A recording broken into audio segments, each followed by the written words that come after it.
Hello friends, welcome back to my channel. Hope you are doing great. Welcome to another vlog. Busy routine of a mom starting with preparing breakfast. Breakfast में आज मैं pancakes बना रही हूँ quick से easy सी recipe के साथ. कोई ट्रिक्स कोई टिप्स नहीं है, सिंपल एंड easy pancakes हैं. और आज मैं इस वीडियो में आपसे अपने मॉर्निंग की रूटीन शेयर करूंगी, मॉर्निंग टू आफ्टरनून.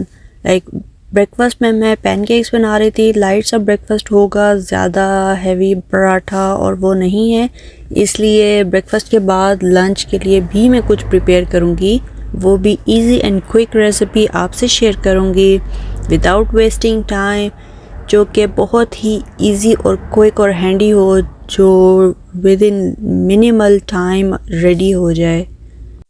पैनकेक्स के लिए तो वही सिंपल बैटर मैंने रेडी किया. Eggs, flower, milk, baking powder और वनीला एसेंस के साथ क्विकली रेडी करके साथ में मैंने चाय बना ली थी अपने लिए, क्योंकि मेरा ब्रेकफास्ट चाय के बगैर इनकम्प्लीट होता है. अगर कभी मैं ब्रेकफास्ट में अपनी चाय स्किप कर दूँ तो फिर दिन बहुत बुरा गुजरता है. और किस किस के साथ ऐसे होता है कमेंट बॉक्स में ज़रूर बताइएगा. अच्छा, 2 पैन्स में मैं पैनकेक्स इसलिए बना रही थी कि एक में डाल के थोड़ा सा वो रेडी हो जाए तो फिर दूसरे पे फ्लिप करके, ताकि जल्दी रेडी हो जाए और टाइम की बचत हो जाए. उसके बाद किचन का हुआ था बुरा हाल, क्योंकि रात को कुछ गेस्ट आए हुए थे और मैं इतना थक गई थी कि मैं किचन क्लीन नहीं कर सकी. कुछ थोड़ी बहुत क्लीनिंग की थी, लाइक जो लेफ़्ट ओवर था उसको पैक किया था, लेकिन प्रॉपर किचन की क्लीनिंग नहीं कर सकी. और फिर सुबह बच्चे भी तंग आ रहे थे कि उन्हें ब्रेकफास्ट करना है जल्दी, क्योंकि सुबह उठ के बच्चों को भूख लगी होती है, तो मैंने उनके लिए जल्दी से पैनकेक्स रेडी किए. यही वजह थी कि मैंने पराठे और प्रॉपर ब्रेकफास्ट नहीं बनाया. वैसे तो मैं यूजुअली पराठे और कभी बच्चे सालन के साथ खा लेते हैं, कभी एग फ्राई कर देती हूँ.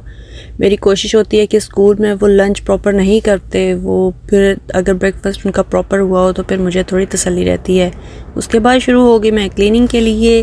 अच्छा, पहले मैं ऐसे करती थी कि बर्तन पहले धोती थी, साथ साथ इकट्ठे किए, उसके बाद काउंटर्स और शेल्फ्स जो भी था वो साफ़ करती थी. लेकिन अब मैंने अपना ये तरीका चेंज किया है और मुझे लगता है कि इस तरह काम जल्दी निपट जाता है और इजी भी रहता है. पहले मैं काउंटर टॉप्स को क्लीन करती हूँ, जो बर्तन धोने वाले होते हैं सब सिंक में कलेक्ट किए. जो रबिश होता है बिन में जाने के लिए रैपर्स और जो भी एक्स्ट्रा स्टेम्स और वेजीज और पील्स वगैरह वो सब बिन में डाले, काउंटर क्लीन किया, उसके बाद बर्तन धोएं. आई थिंक मुझे ये वाला जो तरीका है ये ज़्यादा ईजी और क्विक लगा है. आप कैसे करती हैं कमेंट बॉक्स में बताइएगा, और आपको कौन सा तरीका ज़्यादा आसान लगता है. काउंटर टॉप का तो मेरा बुरा हाल हुआ था, क्योंकि रात को अचानक से मेहमान आए थे और फिर मैंने जल्दी जल्दी उनके लिए खाना रेडी किया था. खाने के बाद उनके लिए चाय बनाई और फिर सुबह उठ के बच्चों के लिए ब्रेकफास्ट प्रिपेयर किया. और अभी सुबह वॉइस ओवर करते हुए अभी ना मेरा बुरा हाल हो रहा है, मेरी ज़ुबान भी लड़खड़ा रही है, क्योंकि ये मंडे मॉर्निंग है और इसी वजह से मैं ज़्यादा जो है वो थकी हुई भी हूँ और ज़्यादा कुछ समझ भी नहीं आ रही कि मैं क्या बोल रही हूँ. क्योंकि संडे की शाम अगर बिज़ी गुजरे ना तो फिर वीक का स्टार्ट ही बुरा हो जाता है. यूजुअली यहाँ पे ऐसे होता है कि जो भी गेस्ट आने होते हैं वो पहले से इन्फॉर्म करते हैं, तो प्रिपरेशंस में इजी हो जाता है और हम अच्छे से मेहमान नवाजी कर लेते हैं. लेकिन इस बार कुछ ऐसी बात थी कि वो मेहमान अचानक आ गए और उनकी भी फॉल्ट नहीं है, उनकी कुछ सिचुएशन ऐसी हो गई थी कि उन्हें अचानक आना पड़ गया, तो इसलिए I don't not blame them. तो वैसे भी मेहमान जो है वो अल्लाह की रहमत होती है, तो मैंने अपनी तरफ से जो भी बेस्ट मैं प्रिपेयर कर सकी थी उनके लिए मैंने किया. और कम टाइम की वजह से मैं वीडियो भी रिकॉर्ड नहीं कर सकी कि मैंने उनके लिए क्या बनाया. और मज़े की बात, मैंने वीडियो स्टार्ट की थी और हाफ वे में मुझे लगा कि नहीं, टाइम जो है वो बहुत कम है, इसलिए फिर मैंने वीडियो बनाना जो है वो स्किप कर दिया और बस खाना रेडी किया, ताकि जो भी डिनर की प्रिपरेशन से वो टाइमली हो जाए. और ये मंडे मॉर्निंग और ब्रेकफास्ट के बाद किचन की क्लीनिंग, किचन साफ़ हो जाए तो बहुत ही सुकून हो जाता है. किचन की क्लीनिंग के बाद मैंने साथ ही चिकन को मैरिनेट कर दिया था. बोनलेस चिकन रखा हुआ था. सुबह उठते ही मैंने उसको डीफ्रॉस्ट होने के लिए पानी में रख दिया था सॉल्ट डाल के, और उसको मैंने नॉर्मल जो रेगुलर स्पाइसेस होते हैं उनके साथ मैरिनेट कर देता, बस थोड़ा सा शान का तिक्का मसाला ऐड कर दिया था ताकि उसका भी फ्लेवर आ जाए। Marinated chicken with yogurt, spices and lemon juice, और उसको थोड़ी देर के लिए रख दिया था जब तक मैं किचन क्लीन कर रही थी। Like it was almost 45 minutes to 1 hour. उसके बाद मैंने उसको थोड़ा सा ऑयल डाला जैसे कि आपने देखा है, और पैन में उसको सोते कर लिया, अच्छा सा पका लिया। चिकन जितनी देर में रेडी होता है, साथ में मैंने वेजेस भी कट करना स्टार्ट कर दी थी। चिकन को थोड़ा मिक्स किया, फ्लिप किया, जब उसका पानी आना स्टार्ट हो गया कि लाइक उसका अपना जो पानी था योगर्ट का, चिकन का, तो मैंने उसको कवर करके थोड़ी सी देर के लिए कुक किया था।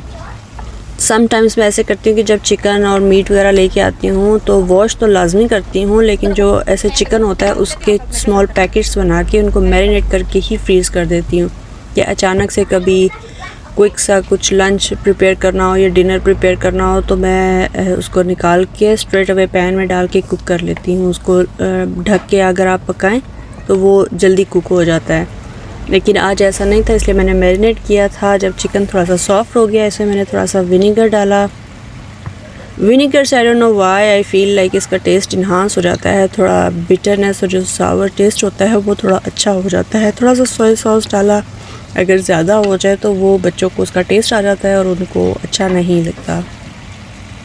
स्लाइटली सा सोया सॉस और विनेगर डाल के उसको कुक किया। चिकन के पीसेस थोड़े बड़े थे तो जितना साथ में श्रेड हो सकता था चमचे के साथ मैं करती गई। जितनी देर में चिकन रेडी हो रहा था मैंने वेजीज और सैलड वगैरह जो भी रैप्स में डालना था वो कट करना स्टार्ट कर दी। तो क्यूकम्बर को मैं हाफ़ पील कर रही थी क्योंकि इसका जो लाइट ग्रीन और डार्क ग्रीन का कलर और शेड्स आता है ना वो मुझे बहुत अच्छा लगता है, इसलिए मैंने उसको हाफ़ पील करके और ऐसे पीलर से ही उसके स्लाइसेस कर लिए थे। अच्छा, जो थिक स्लाइसेस होते हैं रैप्स वगैरह में वो थोड़े चंकी से लगते हैं, तो इस तरह मुझे बड़ा अच्छा लगता है, सॉफ्ट सॉफ्ट से हो जाते हैं। और ये तो मेरा फेवरेट केले स्लाइसर है ना, इसमें पीलर टाइप बना हुआ है और इसमें से टीथ बने हुए हैं। कैरेट्स को श्रेड करने के लिए तो बहुत ही आला टूल है, आई लव दिस। टमाटोस मैंने थोड़े से स्लाइस किए थे क्योंकि मेरे बच्चे जो है वो सैलड में टमाटर पसंद नहीं करते। उनको होता है कि अगर टमाटर मुंह में आ गया तो my God that's slimy and this and that, so many excuses. तो टमाटर मैंने सिर्फ अपने लिए और हस्बैंड के लिए चॉप किए थे और अनियन भी, इसलिए ये कम है। और कैरेट्स, क्यूकम्बर्स और लेटस ये ज़्यादा ऐड करूँगी मैं बच्चों के रैप में। एक और बात कि आप अनियन की कड़वाहट कैसे दूर करती हैं। इतना कोई दुखी चीज़ है ना अनियन कि वो तो काटते हुए भी रुलाता है और मुझे तो खाते हुए भी रुलाता है। मेरे अनियन की जो कड़वाहट है ना वो नहीं जाती। मैंने विनीगर से भी ट्राई किया है, सॉल्ट डाल के भी ट्राई किया है, बट वो जो सैलड में टेस्ट आता है ना उसकी कड़वाहट का, वो ख़त्म होने का नाम ही नहीं लेता। तो अगर आपके पास कोई इस तरह की टिप्स हो तो please do share with me, I will be really grateful. क्योंकि बहुत सारी टिप्स और जो नेट पे टिप्स और ट्रिक्स और जो भी टोटके होते हैं मैंने सब आजमा लिए हैं। अगर कोई यूनिक ट्रिक है तो please do let me know in comments.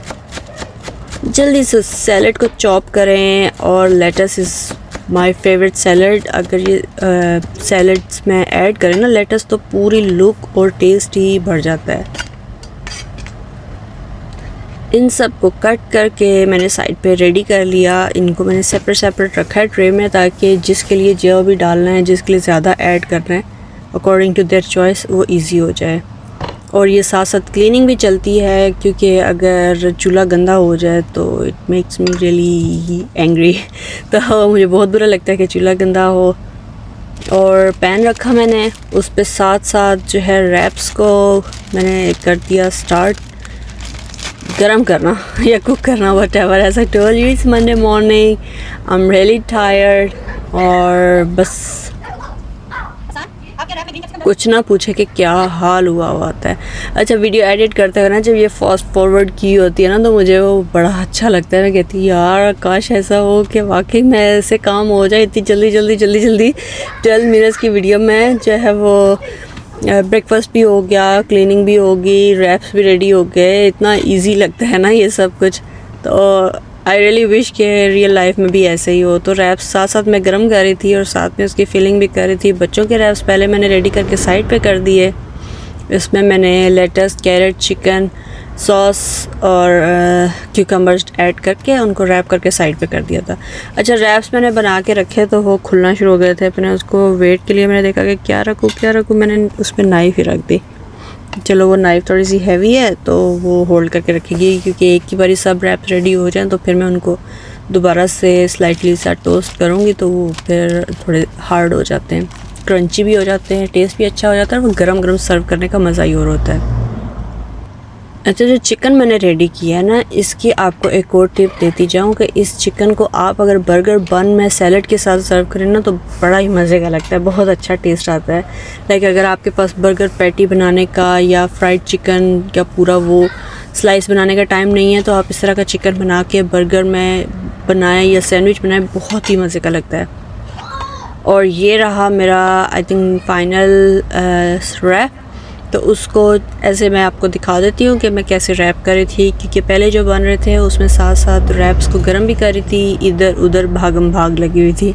There it go. और जो पहले वाले रैप्स हैं वो आप देख लें छुरी के नीचे रखे हुए हैं।